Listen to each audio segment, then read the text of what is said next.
An inmate currently serving a 38-year custodial sentence attempted to escape at Harare Magistrate Court apo akakuvadza a prison officer ndokumutorera uniform yake.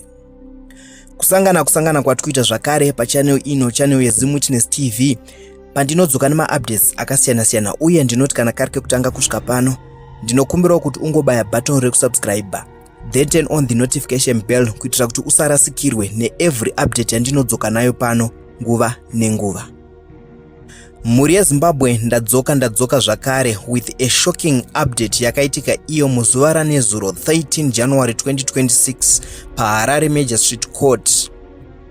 Chiitiko ichi chakasiya maprison officers mazhinji aine kutya kukuru mushure mekukuvadzwa pamwe chete nekutorerwa uniform kwemumwe wavo.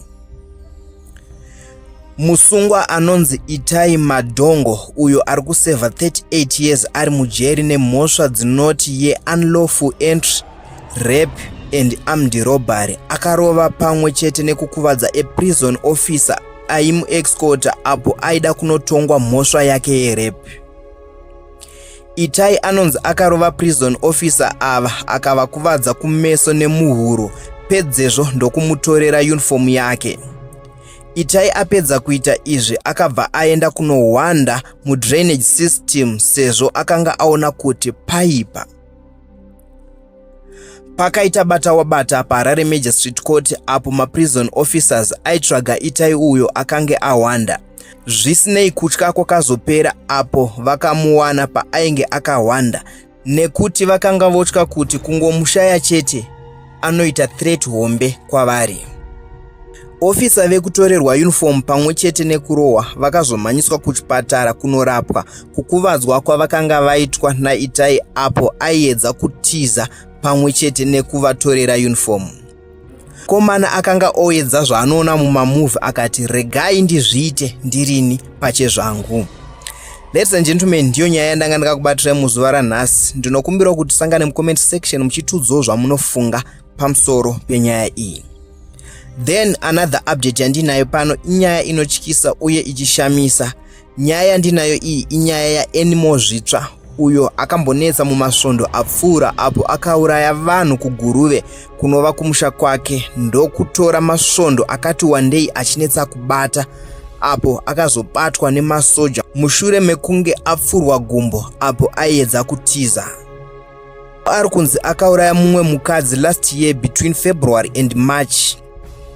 Asi mukadzi uyu ari kunzi akawanikwa asina musoro, asi iye Animal wacho ari kuti musoro wacho akaubika akadya sezvo akanga ava nenzara. Asi if this is true, this man is a vampire, pasina kana doubt.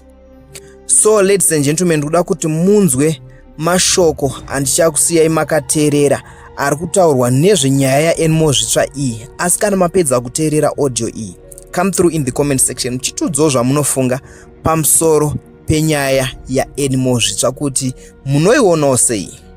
Pakaipa pakashata. Hama yedu taiwana ndiyo vanga vakavigwa vese nemwana, asi chiri kurwadza ndechekuti Charity haana musoro, hauna kuoneka. Saka kubvunzwa kwaaitwa nemapurisa ari kutaura kuti musoro waCharity ndakadya.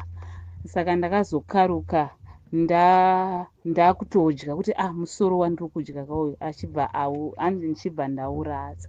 Saka vambozama kumubvunza kuti wakaurasira kupi, haana kunyatsotsanangudza zvinonzwisisika.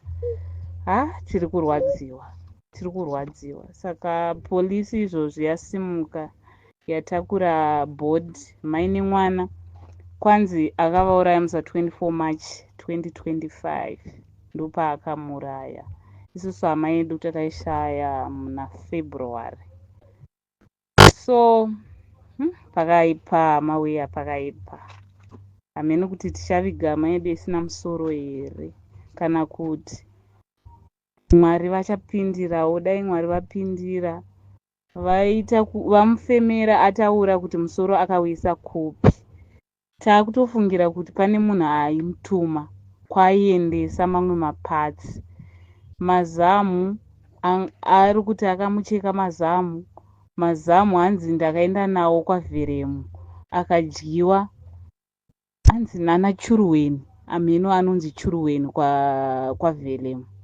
Saka so polisi izvozvo yaenda kwaZimuna kwakafushirwa musikana we14 years ndokwavaenda. Saka vati vachazotizivisa after postmortem nekuzotsvagurudza zvimwe zvinenge zviripo, especially nyaya yemusoro. It's news time. This is Zimbo Live TV. Breaking news.